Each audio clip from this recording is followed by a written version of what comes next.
Ya, chiquillos, buenas tardes. Disculpen el leve atraso. No estamos empezando tan tarde respecto a otras veces, pero aún así estamos empezando un poquito más tarde. Entonces, la clase pasada vimos un ejercicio de flip-flop y la idea hoy es continuar con lo mismo. Vamos a ver si es que alcanzamos a hacer más de un ejercicio, pero si no, con este debiese ser más que suficiente. Voy a copiar esto acá. Aquí voy a copiar la tabla del flip-flop tipo JK para que la tengamos disponible y así sepamos cómo funciona este flip-flop. Ya vamos, ahí tenemos un tipo T, JK, también podríamos copiar la del tipo T, que en este caso funciona con los flancos de bajada. Así que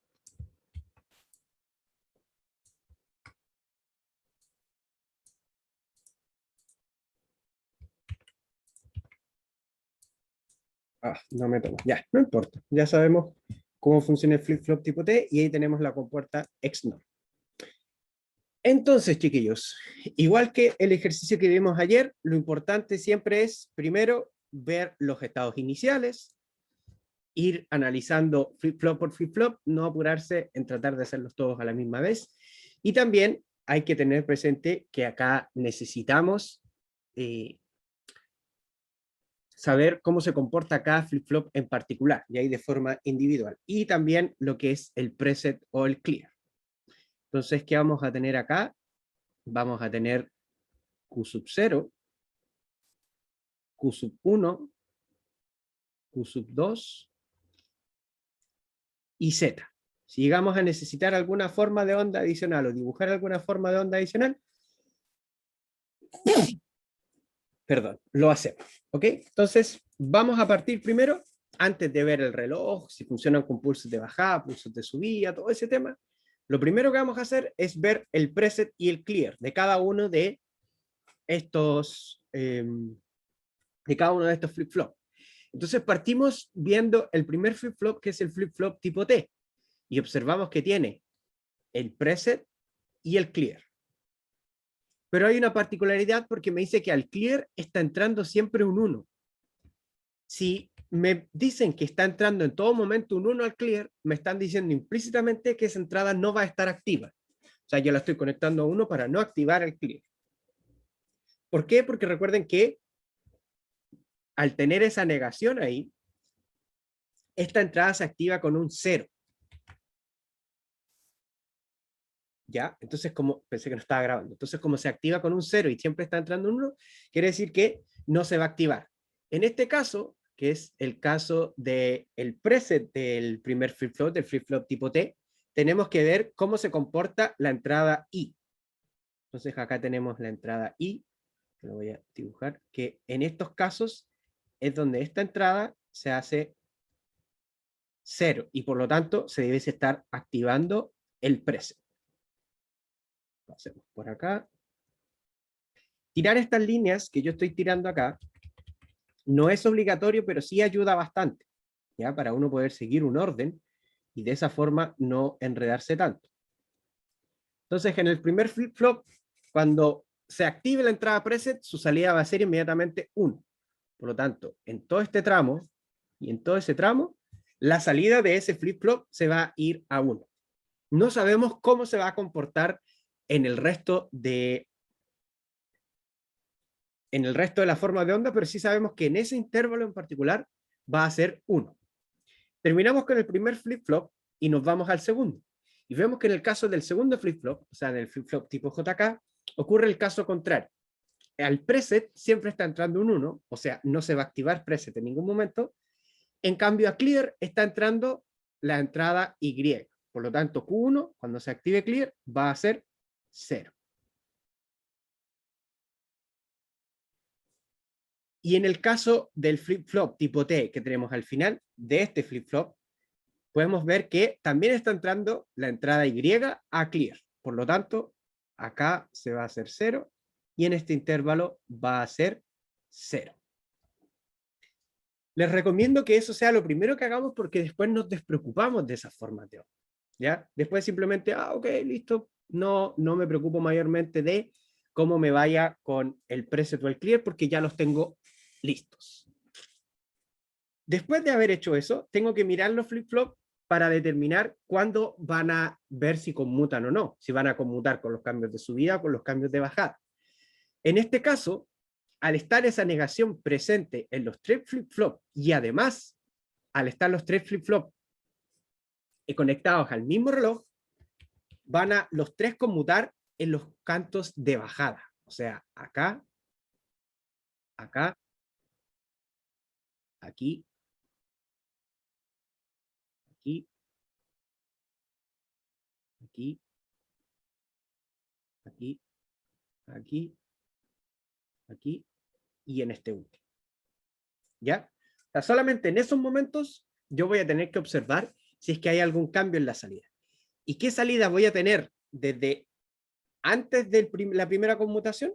La salida que me indican acá arriba. Me dicen que Q2, Q1 y Q0 es igual a 0, 1, 0. Si me llegan a entregar solo este dato, yo debo saber o asumir que esta es la condición inicial. Aquí le vamos a poner condición inicial. Si yo de esa forma sé que la condición inicial me dice que Q2 es igual a 0, Q1 es igual a 1 y Q0 es igual a 0. O sea, antes del primer flanco de reloj, Q0 es 0, Q1 es 1 y Q2 es 0.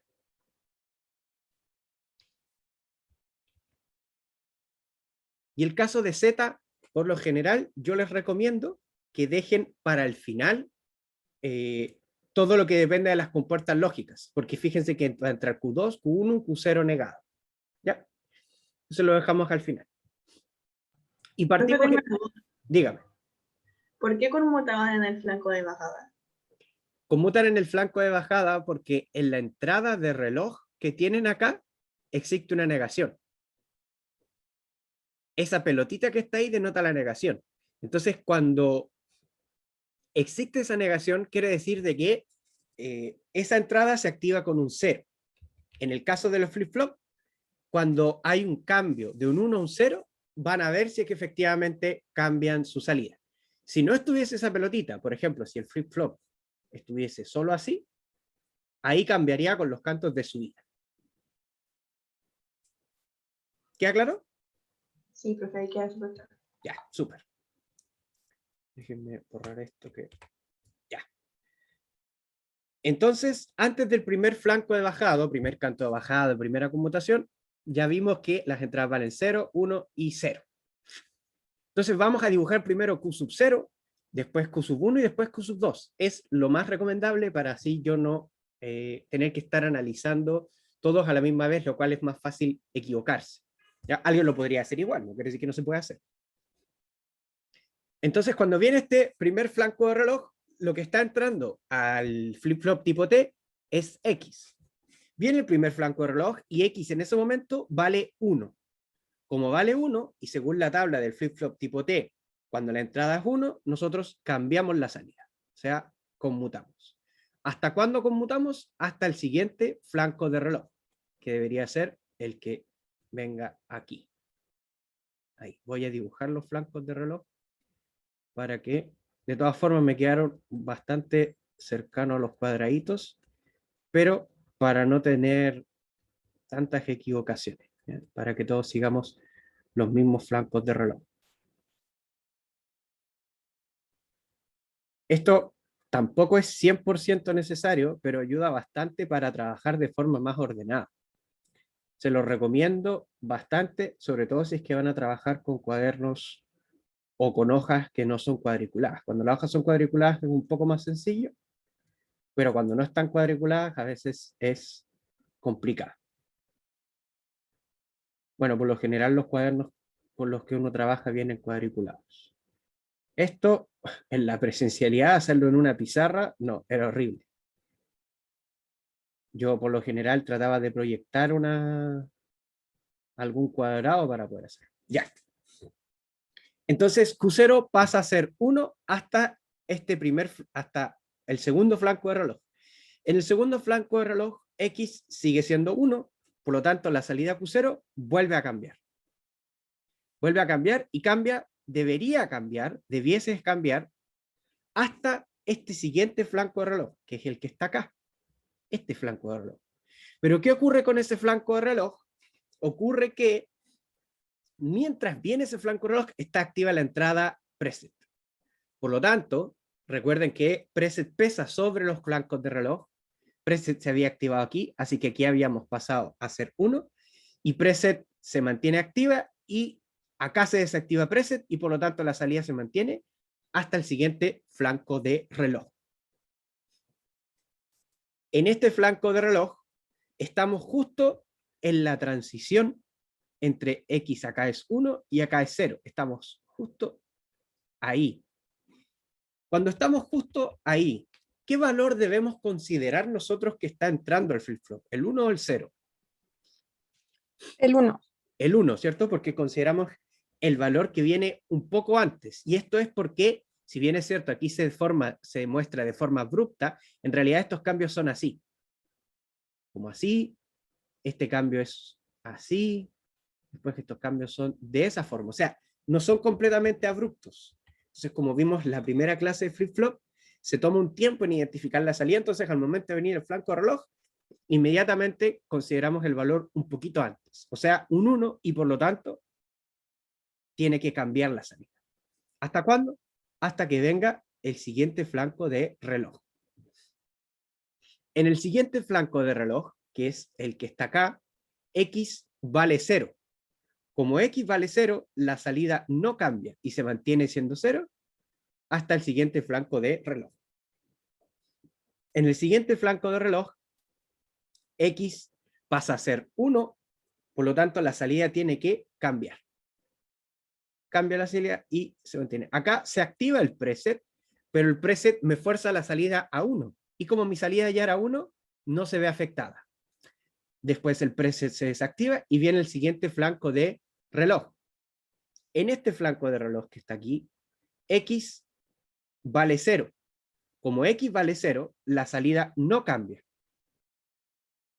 O sea, se mantiene siendo 1. En el penúltimo flanco de reloj, en este que está acá, ven el mouse, ¿cierto? ¿Se ve? Sí, sí se ve. ¿Sí? Ya, súper. Entonces, en este flanco de reloj, nuevamente nos encontramos con la transición, justo cuando está pasando de un valor a otro. Tomamos el valor inmediatamente anterior a la transición, que en este caso sería 0, lo que va a implicar que la salida nuevamente no cambia. Y al llegar al final, ocurre de nuevo la misma situación, al último flanco de reloj.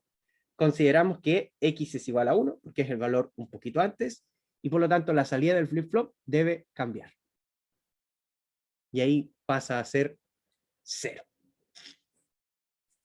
Y de esa forma nosotros encontramos la salida de el flip-flop tipo T. ¿Qué les recomiendo yo? Siempre ser cuidadosos, sobre todo porque fíjense que la salida de este flip-flop va a ser la entrada o parte de la entrada del siguiente. Por lo tanto, es bueno cuidar bastante y hacer cuidadoso en esto. ¿Hay alguna duda con esta forma de onda? ¿Hay algo que no haya quedado tan claro?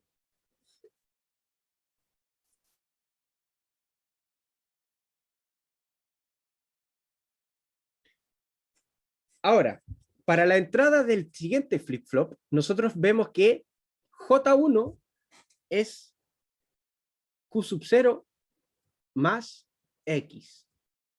Mientras que K sub 1 está entrando Q sub 0. ¿Por qué Q sub 0? Porque recuerden que esta salida es Q sub 0 negado. Q sub 0 negado. Lo pasamos por un inversor y me queda en directamente Q sub 0. Por lo tanto, no tengo la necesidad de dibujar Q sub 0. Pero sí ayuda bastante al análisis que yo dibuje directamente lo que va a hacer J1, no que vaya calculando en todo momento. Entonces, ¿qué quiere decir esto? Que nosotros, antes de ver cuánto es Q1, vamos a bajar todo esto hasta aquí. Debería quedar ahí alineado.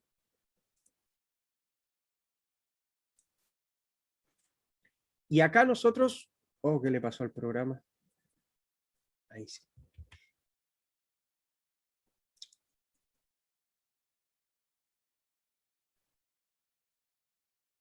se bugueó.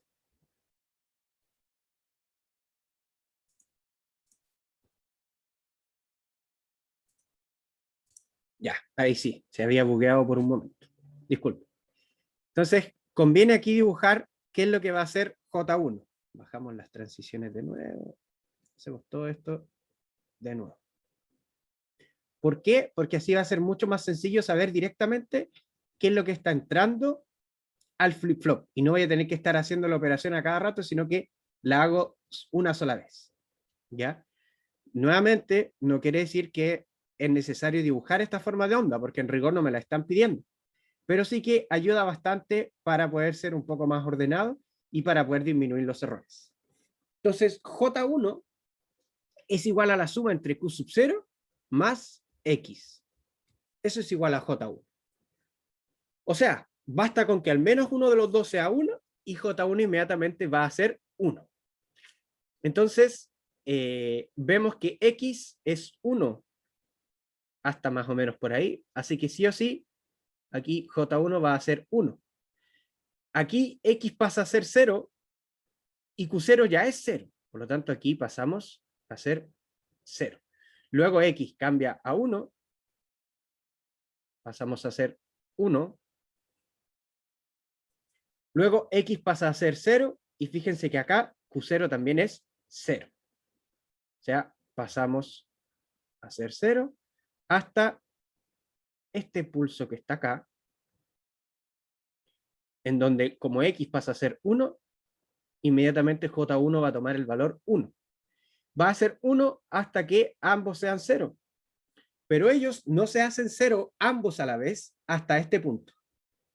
Por lo tanto, J1 va a ser 1 durante un buen tramo, hasta que al final X pasa a ser 0, Q0 también pasa a ser 0, y por lo tanto J1 se hace 0.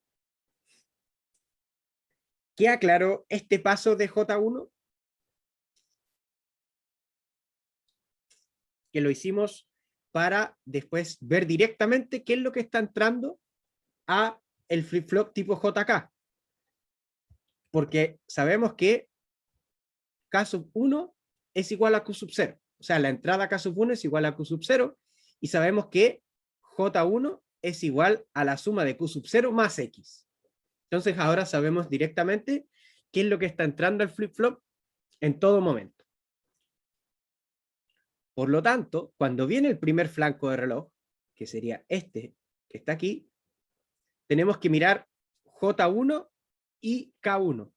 J1 en este punto es 1, mientras que estamos justo en la transición en Q sub 0, tomamos el valor un poco antes, y Q sub 0 es 0. Cuando J es 1 y Q sub 0, o sea, y K es 0, acá en la tabla, voy a bajar esto aquí para que lo tengamos a mano. Cuando J es 1 y K es 0, la salida es 1. Y como Q1 ya era 1, se mantiene siendo 1. Hasta el siguiente flanco de reloj. En el siguiente flanco de reloj, J es 1, K es 1, y por lo tanto la salida cambia. ¿Hasta cuándo debería cambiar? Hasta el siguiente flanco de reloj. Pero antes de que venga el siguiente flanco de reloj, se activa el clear. El clear me lleva la salida a 0.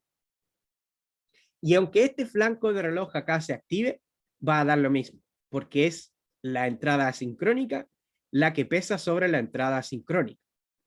Por lo tanto, da lo mismo que se active ese flanco de reloj, yo paso de largo y me preocupo del siguiente flanco de reloj, que es el que está aquí, ese flanco de reloj.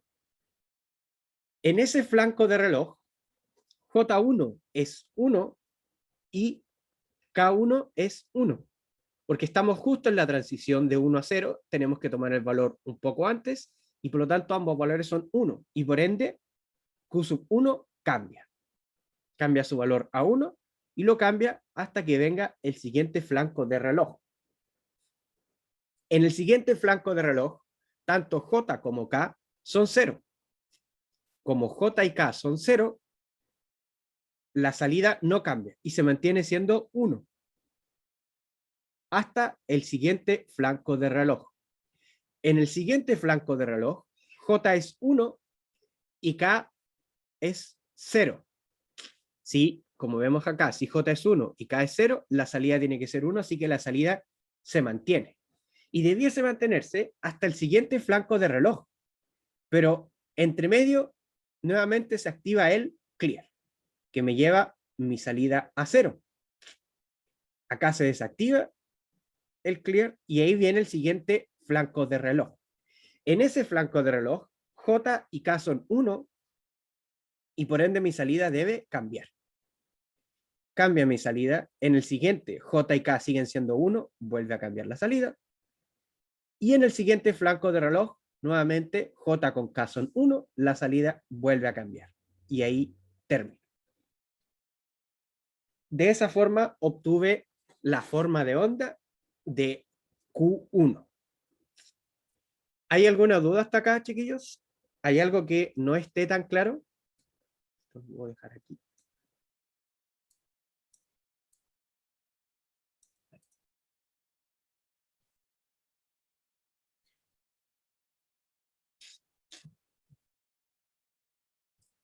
Entonces, una vez que logramos esto, lo que nosotros debiésemos hacer es pasar a ver la señal, el flip-flop tipo T, T2, para saber cuál es la salida Q2.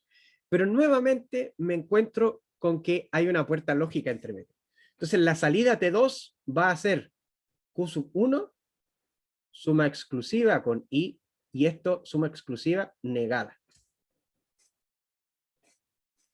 ¿Y qué es lo que nos dice la negación de la compuerta XNOR? Y la vamos a dibujar acá. La compuerta XNOR para entrada A, entrada B y salida X. 0, 1, 0, 1, 0, 0, 1, 1. Ayer vimos la entrada XOR y vimos que la entrada XOR, cuando los valores eran iguales, ¿la salida era 1 o era 0? Era 0. Cuando los valores eran iguales eran 0. La XNOR se comporta de la forma contraria. Por lo tanto, en este caso, cuando los valores sean iguales, la salida va a ser 1.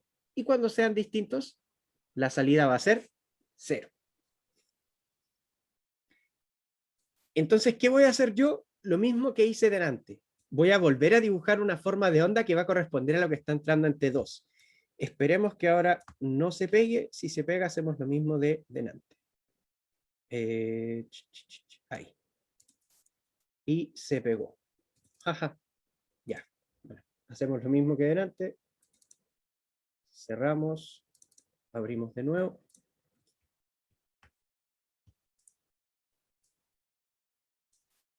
Hay un bug ahí.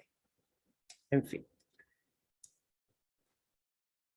Y esto también lo hacemos para poder solucionar de mejor forma nuestro problema. ¿Por qué? Porque nos permite llevar un orden de lo que va a entrar directamente a T2 y no tener que estar haciendo el cálculo en todo momento. Porque puede ser que en un momento de hacer el cálculo me equivoque y por consecuencia voy a cometer el error en toda la forma de onda. En cambio acá, mejor me preocupo primero de hacer el cálculo y después de ver cuál es la salida de T.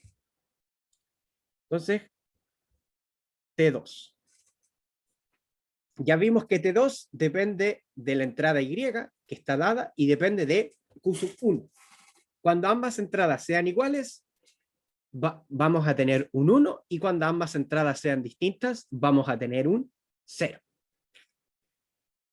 Al comienzo, Q1 es 1 hasta ese punto, mientras que Y también es 1 por un buen tramo, por lo tanto, T2 va a ser 1, hasta que Q1 cambie.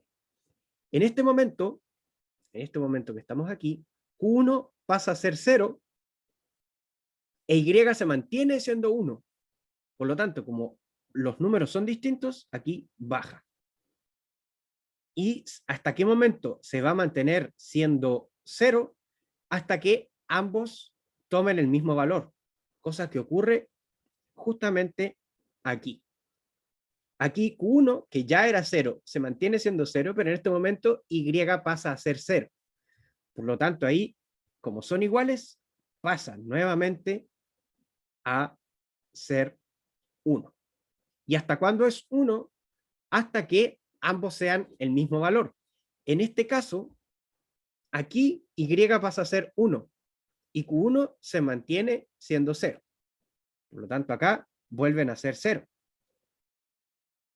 Pero Q1, al poquito tiempo después, vuelve a ser 1. E Y ya es 1, vuelven a ser iguales, vuelven a cambiar. ¿Cambian hasta qué punto? Cambian hasta que ambos dejen de ser iguales. Q1 se mantiene siendo 1 por todo este tramo, y en todo ese tramo Y también es 1. Por lo tanto, se mantienen siendo 1. Luego, observen que Q1 pasa a ser 0, pero Y también pasa a ser 0, al menos por un intervalo pequeño. Por lo tanto, aquí se mantiene la salida T2. Se mantiene hasta que Y pasa a ser 1, Q1 se mantiene en 0, y ahí pasan a ser 0. Pasa a ser 0 hasta que Q1 pasa a ser 1 aquí, vuelven a ser iguales, y por ende T2 pasa a ser 1. Y aquí Y sigue siendo 1, por lo tanto, quien va a determinar la salida en este intervalo final va a ser Q1. Si Q1 es 1, la salida va a ser 1, y en este caso que Q1 pasa a ser 0, la salida pasa a ser 0. Esta es la forma de onda que está entrando directamente a T2. Entonces, al momento de venir el flanco de reloj para este flip-flop tipo T, que serían todos estos flancos que están en rojo, yo voy a tener que mirar esa forma de onda. Y aquí le vamos a escribir que es Q1 suma exclusiva con Y. Y esa suma exclusiva está negada. Así es mucho más sencillo para mí enfocarme solo en una forma de onda que es la que está entrando a este flip-flop tipo T.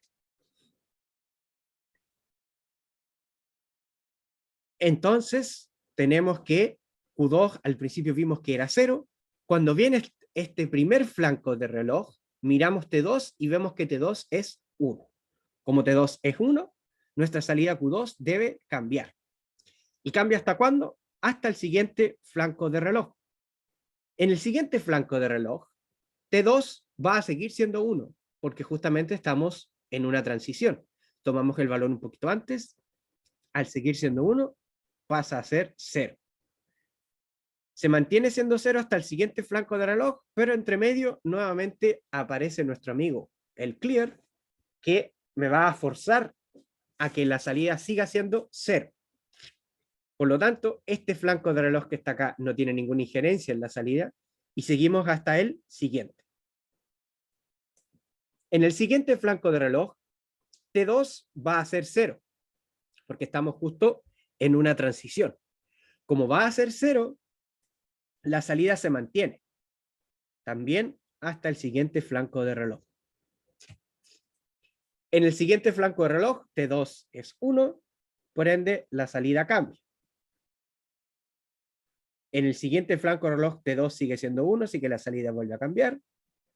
Aquí viene el clear, que me mantiene la salida en 0.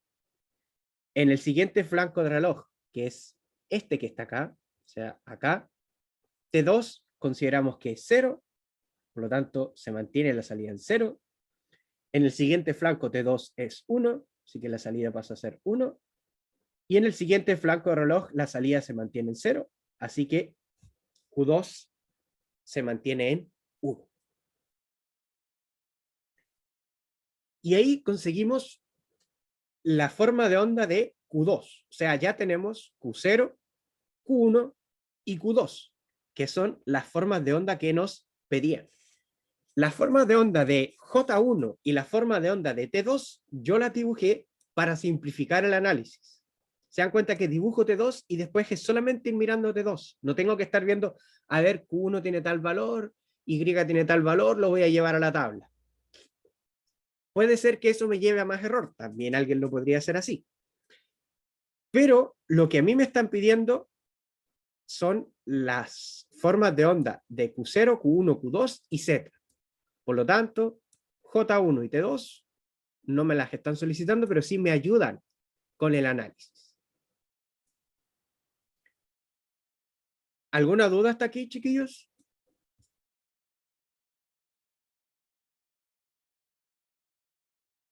¿Todo claro? Sí, profe. Entonces, lo último que nos queda es la forma de onda de Z, donde me dicen que a Z está entrando Q0 negado, Q1 y Q2.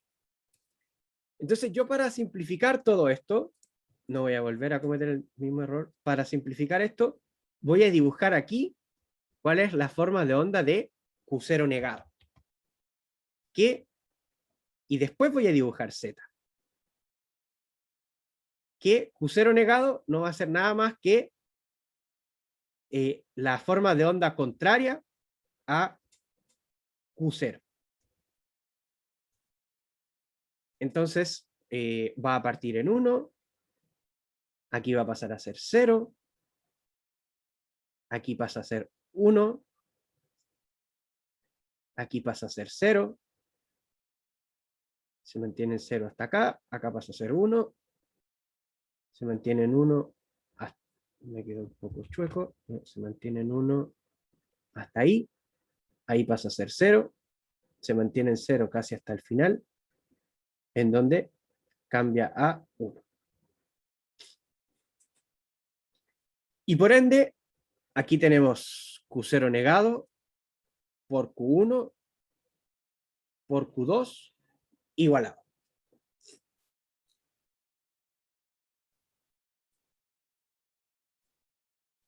¿Qué implica tener una multiplicación de estas tres variables? Va a implicar que la salida va a ser 1 solamente cuando las tres variables sean 1. Basta con que una de ellas sea 0 e inmediatamente la salida me va a dar 0. En este primer tramo vemos que Q2 es 0, por lo tanto inmediatamente comenzamos siendo 0. No tenemos para qué analizar Q0 negado o Q1, puesto que las tres tienen que ser 1 para que la salida sea 1. Luego Q2 pasa a ser 1 aquí, Q1 también es 1, pero Q0 negado pasa a ser 0. La salida se mantiene en 0. Voy a dibujar esto acá. Luego Q0 negado pasa a ser 1, pero Q2 vuelve a ser 0. Y es 0 de hecho hasta este punto, que sería acá. Por lo tanto, mi salida Z no puede ser 1 antes de ese punto, hasta ahí. En ese punto, Q2 pasa a ser 1, Q0 negado ya era 1, y Q1 también es 1. Así que ahí recién mi salida pasa a ser un 1. ¿Hasta cuándo es un 1? Hasta que al menos una de las tres variables pase a ser 0. En este caso, tanto Q2 como Q0 negado pasan a ser 0, por ende mi salida baja a 0. Y observen que Q0 negado es 0 hasta prácticamente el final, por lo tanto no tengo que ver el resto de las variables. Q0 negado aquí pasa a ser 1, Q2 es 1 y Q1 también pasa a ser 1, por lo tanto mi salida me da 1. Y ahí estarían las 4 formas de onda que eran las que nos pedían en este circuito: Q0, Q1, Q2 y Z, con la condición inicial que está dada ahí. Tengan mucho ojo con el tema de las condiciones iniciales, porque si las condiciones iniciales cambian, por consecuencia, el circuito en sí va a cambiar por completo. Porque observen que aquí Q0 era 0 y como su entrada era 1, porque X es 1, pasa a ser 1. Si su condición inicial hubiese sido que era 1, pasaba a ser 0. Después iba a cambiar a 1 y cambia la forma de onda. Por lo tanto, este punto de partida es crucial. En lo posible, tratar de no equivocarse en eso. ¿Qué otros errores típicos ocurren a veces? El error también cuando viene una transición justo en un cambio. Por ejemplo, a ver, ¿a dónde hay una?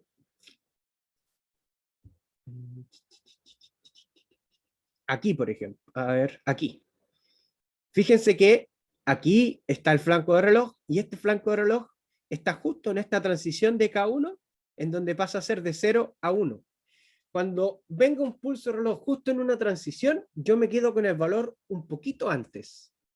Y eso es porque recuerden que las transiciones, si bien es cierto, nosotros las dibujamos así, por simpleza, en realidad estas se debiesen dibujar o de esta forma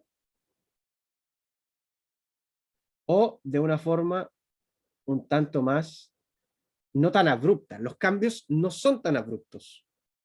Entonces, como esos cambios no son tan abruptos, no se cumple el tiempo de mantenimiento y cuando viene una transición o un cambio, justo cuando alguna de las variables está cambiando, yo me quedo con el valor un poquito antes. Y lo otro es comenzar siempre dibujando el preset y el clear, porque se dan cuenta que después yo no me preocupo del preset o del clear, yo ya sé que en ese intervalo la salida tiene que cambiar inmediatamente. Lo pueden dibujar con rojo, lo pueden dibujar de otro color, pero yo sé que en ese instante la salida cambia inmediatamente. Y cuando tengan entradas que dependen de más de una variable, a través de una puerta lógica, como sería J1, como sería T2, les conviene, por simpleza y para evitar errores, dibujar de nuevo la forma de onda. Toma un poquito más de tiempo, podría ser que tome un poco más de tiempo, porque si yo tengo que estar, a ver, primera transición en T2, primera transición de T2. Ya, ¿cuánto es Q2? Ah, Q2 depende de Y y Q1. ¿Y qué valor tiene? 1. Q1 tiene 1. Si son 1 con 1, debería ser 1. Ah, entonces está entrando un 1 acá. Toma un poco más de tiempo, a mi parecer. ¿Alguna duda con este ejercicio, chiquillos? ¿Algo que no haya quedado tan claro?